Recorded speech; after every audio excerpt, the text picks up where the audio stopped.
Agradecemos una vez más y en el marco del Día Mundial de la Alimentación, simplemente recordar y recordarnos que es un momento para la reflexión en donde la FAO nos invita una vez más a poder accionar desde el lugar que cada uno cumple en la sociedad. Y bueno, hoy tenemos y compartimos una mesa súper linda para que podamos seguir trabajándonos a cada uno y ver de qué manera cada uno desde su lugar puede cambiar, puede moverse del lugar y contribuir entonces a tener una calidad de vida mejor y por ende ser más felices, que es lo que todos queremos. Entonces abrimos la mesa de panelistas y le damos las bienvenidas a cada uno de ellos.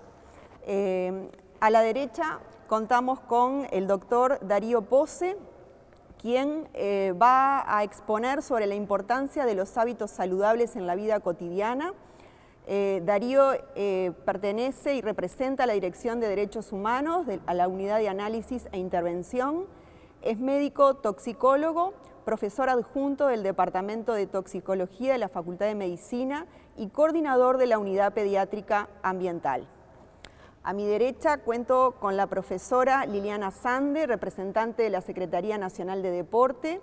Ella se desempeña en el área de la educación, en la Dirección General de Educación Secundaria y en el área de la salud en la Asociación Española.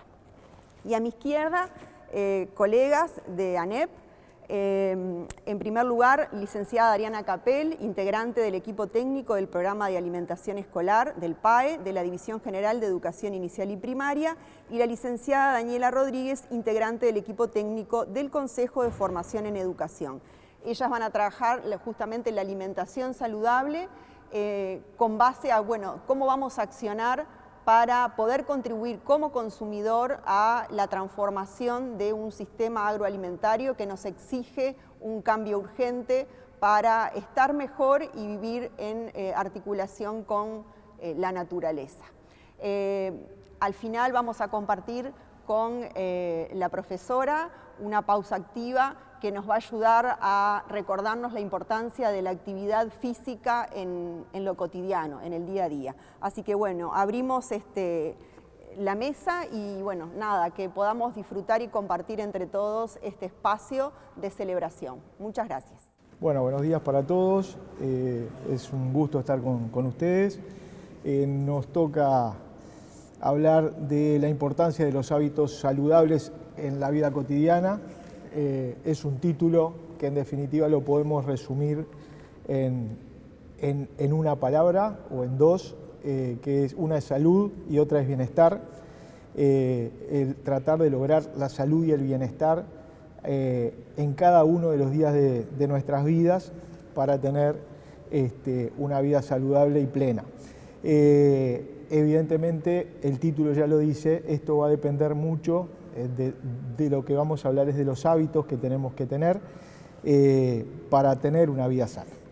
Entonces, a modo de introducción o de primer acercamiento al tema, la definición clásica de la Organización Mundial de la Salud es salud, donde dice que es un completo bienestar físico, psíquico y social, y no solamente el no tener una enfermedad. Esta definición es la clásica. Definiciones posteriores han incorporado otras dimensiones como la dimensión ambiental, la dimensión del comportamiento humano, y lo vamos a ir viendo. Pero lo que me interesa resaltar también de esta definición es que habla de un derecho humano fundamental. La salud y el bienestar son derechos humanos fundamentales para la vida. La salud es un bien social que todos nosotros la gestionamos desde lo particular, desde cada uno de nosotros, desde cada individuo, y se gestiona a nivel de los países y se gestiona a nivel mundial. Esa gestión va a hacer a que el ser humano pueda tener una vida plena y tratando de llegar a una buena sincronía entre lo que es la salud y el medio en el que vivimos. Y una vida sana y sustentable además. En este momento el concepto de sustentabilidad también es importante. La salud incide en varios aspectos de nuestras vidas, no solamente en lo individual como persona, sino también en la salud del colectivo, de las comunidades. Eso, cuando hablamos de salud colectiva, estamos hablando de lo que es la salud pública y evidentemente tenemos que tener en cuenta que muchas de las cosas que vamos a ir viendo en el correr de las diapositivas van a hablar de salud pública. Más adelante en el tiempo, por el año 73, 74, la LONDE habla de determinantes de la salud y los clasifica en 4 grandes grupos: los determinantes de la conducta, hábitos, costumbres, creencias, actitudes y comportamientos que tenemos los seres humanos; los factores determinantes biológicos, la genética, la edad, el sexo, el género, la nutrición, la inmunidad; los determinantes ambientales, todo lo que son las matrices ambientales, aire, suelo, agua que bebemos, alimentos; y las determinantes sociales, todo lo que es el relacionamiento con la familia, el relacionamiento social, con la sociedad en general, con la comunidad, el relacionamiento y lo que es el compartir en el trabajo, y habla de las libertades personales y de los valores personales. Esto evidentemente son aspectos fundamentales para llegar a lo que sería esa salud y ese bienestar que queremos lograr. En un esquema bien parecido, él propone que estas 4 dimensiones pueden estar influenciadas, sin lugar a dudas, desde la biología humana, desde el medio ambiente, los estilos de vida, que son las conductas humanas, y el sistema sanitario. Y me gustó poner este esquema porque fíjense en la tabla que habla de los factores. El color amarillo es sin lugar a dudas el más grande, y eso es los factores que más interfieren en la salud de las personas, y justamente se trata de lo que son los estilos de vida, los comportamientos personales, cómo elegimos vivir. Eso es fundamental tenerlo en cuenta. Pero fíjense en la otra gráfica, en la otra torta, que el mayoritario de los colores es el verde, y esto es el gasto que se ocasiona a los estados, a los países, cuando las personas se enferman. Es el gasto en salud que tienen los países. Y es bien importante tener esto en cuenta, porque cuando hablamos de salud nos parece que estamos hablando de algo muy puntual, y estamos hablando de algo muy global, que integra muchas cosas, no solamente el estar o no enfermo una persona. Es economía, es ausentismo laboral, es faltas en los colegios, es gastos en lo que es poder recuperar las personas que sobrevivan, que después se recuperen, medicamentos, y es también pérdidas de días de vida y muchas veces de enfermedades que quedan cronificadas o de muertes a nivel de los países y mundial. Clásicamente nosotros estamos muy acostumbrados a hablar de lo que son las enfermedades de transmisión, las transmisibles, las enfermedades que se transmiten de humano a humano, que se contagian, como comúnmente decimos, de humano a humano o de animales a humanos. Y ahí tenemos distintas etapas en la historia. Tenemos grandes pandemias desde antes de Cristo hasta pandemias más modernas como la que estamos viviendo, ¿sí? Que son ocasionadas por bacterias, por virus, por parásitos. Tenemos también otras, por allá por la mitad de la década del 80, empezaron a aparecer otras pandemias que eran ocasionadas por virus, pero se vio y se empezó a vislumbrar mucho más claramente cómo el comportamiento humano podía incidir en lo que era frenar esa pandemia, y fue la del VIH-Sida. Nos enseñó mucho al sector salud y también al sector educación. Y después, más adelante, empezamos a tener otro concepto que hoy está bien arraigado y por suerte se está haciendo tratar de entender a toda la población a nivel mundial, y es el concepto de enfermedades no transmisibles. y esas enfermedades no transmisibles son las que después se cronifican y hacen que las personas tengan que convivir los restos de vida convivir con esa patología, y muchas veces tienen desenlaces fatales. Entonces, tener bien claro el concepto de las enfermedades no transmisibles son aquellas que no se transmiten de persona a persona, que no tienen un contagio directo, como dijimos con las transmisibles, ni tampoco por un reservorio animal, un contagio indirecto, son de larga duración y se producen principalmente por reacciones del propio organismo como consecuencia de un mal estilo de vida. Y ahí introducimos la idea de estilo de vida que tenemos que tener bien claro. Las enfermedades crónicas como la diabetes, las enfermedades cardiovasculares, el cáncer, las enfermedades renales, son un gran problema de salud en lo personal, pero también son a nivel mundial y a nivel país un problema de salud pública. Y esto requiere los mayores esfuerzos de toda la comunidad, de toda la sociedad, desde nosotros como individuos hasta los colectivos sociales, los gobiernos y las iniciativas a nivel mundial. La Organización Mundial de la Salud nos da datos de lo que es la prevalencia de estas patologías. 41 millones de personas mueren cada año por enfermedades no transmisibles, estas que nombramos anteriormente. 71% de las muertes en el mundo se dan por enfermedades no transmisibles. 15 millones en personas entre 30 y 69 años.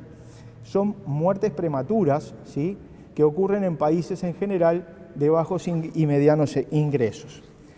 Estas enfermedades son las cardiovasculares, que son responsables de 17.9 millones al año de muertes. Los cánceres, que son responsables de 9.0 millones de muertes anuales. Las enfermedades respiratorias, 3.9 millones, y la diabetes, 1.6 millones de muertes anuales. Los factores que aumentan el riesgo de morir a causa de una enfermedad no transmisible son el consumo de tabaco, el consumo de alcohol, el consumo de drogas, la inactividad física, las dietas no saludables, la alimentación no saludable, la urbanización rápida y no planificada, ese afán por vivir en las grandes ciudades, que tienen aires contaminados, que tienen distintas contaminaciones ambientales que pueden influir en la aparición de muchas de estas enfermedades. La globalización, sobre todo la globalización de lo que es lo cultural, esos modos de vida poco saludables que se han ido trasladando de un país a otro. Hemos dejado tradiciones de cocinar en casa, por ejemplo, y pasamos a comer a las comidas chatarra, que son más fáciles y más rápidas de conseguir, pero menos saludables, sin lugar a dudas. Hemos pasado de jugar al fútbol en la calle, en la canchita del barrio, y hacer un ejercicio aunque no tuviéramos dinero para ir a un club, y hoy por hoy eso se ha perimido porque la ciudad creció, la ciudad ya no es la misma que antes, que podíamos salir a la placita de la esquina y jugar libremente, padres, hijos, adultos y jóvenes. Salíamos a poder hacer ejercicio en cualquier lugar. El envejecimiento de la población también influye, porque cuanto más vivimos, más posibilidades de desarrollar estas patologías tenemos. Estas patologías también están influenciadas por factores de riesgo metabólicos, los que se llaman factores de riesgo por el metabolismo, como puede ser la hipertensión arterial, el exceso de sal juega un rol importante del consumo de sal, las hiperglicemias, el aumento de la glucosa en la sangre, las hiperlipidemias, el aumento del colesterol y de las grasas en la sangre, el sobrepeso y la obesidad, que son hoy una pandemia a nivel mundial. Uruguay en el año 2015 hizo un estudio en adolescentes y niños y éramos el segundo país de Latinoamérica que teníamos niños dentro de esas edades con obesidad y sobrepeso. Son factores de riesgo metabólicos que favorecen enfermedades cardiovasculares sobre todo, pero que también favorecen la mala calidad de vida y la pérdida del bienestar. El Ministerio de Salud Pública en Uruguay, yo estuve buscando y hay diapositivas también disponibles en internet, después les voy a decir bien los datos para ponerlos al final de las páginas web que omití ponerla acá. Son del año 2016 y nos hablaban que la situación epidemiológica de las enfermedades no transmisibles, en primer lugar estaban las enfermedades cardiovasculares y siguen estando, en segundo lugar los cánceres y en tercer lugar las enfermedades del aparato respiratorio, habiendo más de un 60% de muertes anuales por estas causas en Uruguay. Hay una prevalencia, sobre todo entre 25 y 64 años. ¿Se acuerdan los datos que yo recién hablé de la Organización Mundial de la Salud? Estaban también dentro de estos rangos, ¿sí?, de factores de riesgo prevenibles entre enfermedades no transmisibles. Y para el año 2013 había un 64%, un 65% casi con sobrepeso y obesidad de la población, un 36,6% con hipertensión arterial, un 90,9% con un bajo consumo de frutas y verduras, con comidas que no eran saludables, un bajo nivel de actividad física, casi un 23%, un 29% casi fumadores a diario, 7,6% con problemas de prediabetes o diabetes, glucosa elevada en sangre, y un 21,5% con problemas de los lípidos en sangre, el colesterol elevado. Esto, viendo las gráficas desde el año 2005, donde teníamos aproximadamente 50 casos cada 100.000 habitantes de patologías y de enfermedades isquémicas o infartos de miocardio, empezaron en lo que es el cardiovascular a descender, y coincide justo con todo el trabajo que se está haciendo a nivel país con respecto a prevenir justamente las enfermedades no transmisibles. Por ejemplo, se me ocurre ahora poner como ejemplo la ley del tabaco, antitabaco. Esa ley influye en gran parte en esto que estamos viendo ahí como un descenso hacia el año 2016, que es la última fecha que tiene la gráfica. Lo mismo pasa con el cáncer, ha habido un descenso, también el tabaco puede estar influyendo, pero también lo que es la implementación de técnicas de diagnóstico precoz del cáncer de colon, por ejemplo, que es uno de los cánceres que tiene mayor, o del cáncer de mama, que son cánceres que tienen la mayor prevalencia y que son hoy detectados más precozmente y por lo tanto las muertes han descendido. Esos son datos buenos de nuestro país. Entonces, ahora nos hacemos esta pregunta: ¿a qué llamamos enfermedades crónicas no transmisibles? Porque las venimos hablando, pero en este esquema las podemos visualizar. Las 4 más prevalentes a nivel mundial y en el país y nuestro país son las enfermedades cardiovasculares, los cánceres, las enfermedades respiratorias crónicas y la diabetes, que también para Uruguay está siendo un problema y que también estamos tratando de trabajar en ese sentido. Los factores de riesgo intermedios son la hipertensión arterial, como dijimos, la hiperlipemia, la hiperglicemia, el sobrepeso y la obesidad, y los factores que podemos modificar, esos factores donde podemos actuar preventivamente, donde podemos hacer promoción de salud a nivel de las poblaciones que querramos trabajarlo, son justamente las dietas, o sea, todo lo que es la alimentación saludable, la actividad física, el no consumo de tabaco y el no consumo de alcohol y otras drogas. Y después otros factores como los habíamos nombrado, la urbanización, la globalización y la tecnología. Y uno se preguntará por qué ponemos la tecnología, y en este año que estamos viviendo de pandemia seguramente lo tenemos claro. Estuvimos mucho más sedentarios, pegados a una silla, mirando una máquina las 10 o 12 horas del día, de las 24 horas del día. Muchos de nosotros con el teletrabajo, muchos de los alumnos de las escuelas y los liceos y de las UTUS con sus clases virtuales. Esto hace al sedentarismo, hace al cambio de hábitos. Los niños y los adolescentes ya no salen a jugar al aire libre, están dentro de sus cuartos, sentados adelante de una máquina o de un teléfono celular. Y nosotros los adultos seguimos por el mismo camino, ¿sí? Porque estamos prendidos del celular, estamos prendidos de la máquina, porque también lo hacemos por trabajo, pero también eso entra en otra de las adicciones que traen estas tecnologías si no las controlamos, y que perjudican también la salud, no solamente la salud física, porque venimos hablando de eso hasta ahora, sino que me gustó traer también lo que es cuidar lo que es lo neuropsicológico, todo lo que es las alteraciones neuropsicológicas que estamos viendo por hábitos no saludables de vida, y que las recomendaciones que nos van a dar después las compañeras, sin lugar a duda, van a influir también en lo neuropsicológico, no solamente en lo físico que venimos hablando. Las patologías osteoarticulares, por el sedentarismo, por malposiciones, por esos hábitos no sanos que tenemos de poder, de saber utilizar nuestro cuerpo, y la aparición de esas patologías, la carga de peso, de mochilas, de bolsos, las formas en que nos sentamos, en que trabajamos en las computadoras, toda la parte ergonómica que tiene que ver con lo que es la actividad laboral en muchas de nuestras oficinas o de nuestros lugares de trabajo. Hablo de ANEP porque estamos en ANEP, pero en cada uno de los lugares de trabajo tenemos que cuidar todo lo que es la parte ergonómica para prevenir justamente estas patologías y otras que podemos seguir nombrando como patologías oculares, patologías a nivel de la voz.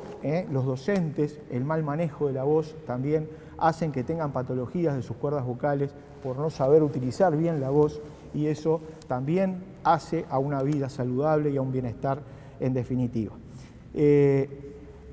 Para ir llegando al final, creo que quedan poquitas más diapos, 3 o 4, decirle que la salud y la educación tienen grandes desafíos. La salud, sin lugar a duda, la vigilancia, todo lo que es la vigilancia epidemiológica, de la aparición de todas estas patologías que fuimos nombrando, el diagnóstico, hacer diagnóstico precoz para poder actuar a tiempo y que estas patologías no se cronifiquen, para poder intervenir a tiempo.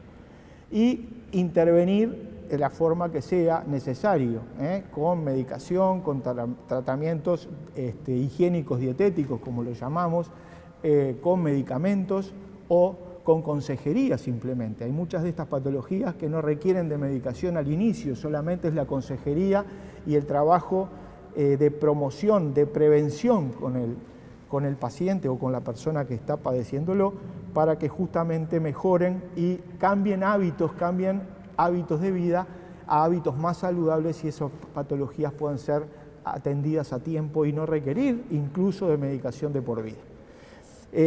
A la educación le corresponde también informar esto que estamos haciendo hoy para los funcionarios de ANEP, o lo que venimos haciendo para los cuerpos docentes para que lo trabajen con los alumnos sobre una de las patologías que nombramos, que fue la diabetes. Creo que es parte de lo que la educación tiene como compromiso para evitar, para poder tener hábitos saludables y poder cuidar la salud y el bienestar. Prevenir también, si estamos haciendo actividades a nivel de ANEP, es justamente para tratar de prevenir y de promover salud. Creo que es uno de los pilares de la educación, la promoción de salud, el proceso que proporciona a la población los medios necesarios para ejercer un mayor control sobre su propia salud y así poder mejorarla, dice esta definición. Y yo digo, yendo un poquito más allá, poderle dar las herramientas a las personas para que puedan elegir las mejores cosas para una mejor salud y un mejor bienestar. Si las personas están bien informadas, si nosotros trabajamos con ellos, ellos van a poder elegir y optar por lo mejor para ellos. ¿Qué acciones, qué intervenciones, dónde podemos intervenir? Manteniendo una alimentación correcta, con un aporte equilibrado de nutrientes al organismo. Yo no me voy a meter a hablar de cada uno, simplemente nombrar alimentación saludable, mejorar la calidad de los alimentos que ingerimos, mejorar la dieta. Esto es importante y se va a hablar hoy, o sea que no vamos a ahondar. Práctica continua de ejercicio físico y deporte para fortalecer los órganos de nuestro organismo. También se va a hablar hoy, no vamos a profundizar. Sostener un ritmo de sueño para descansar y generar energía para el desempeño de tareas. Esto es importantísimo.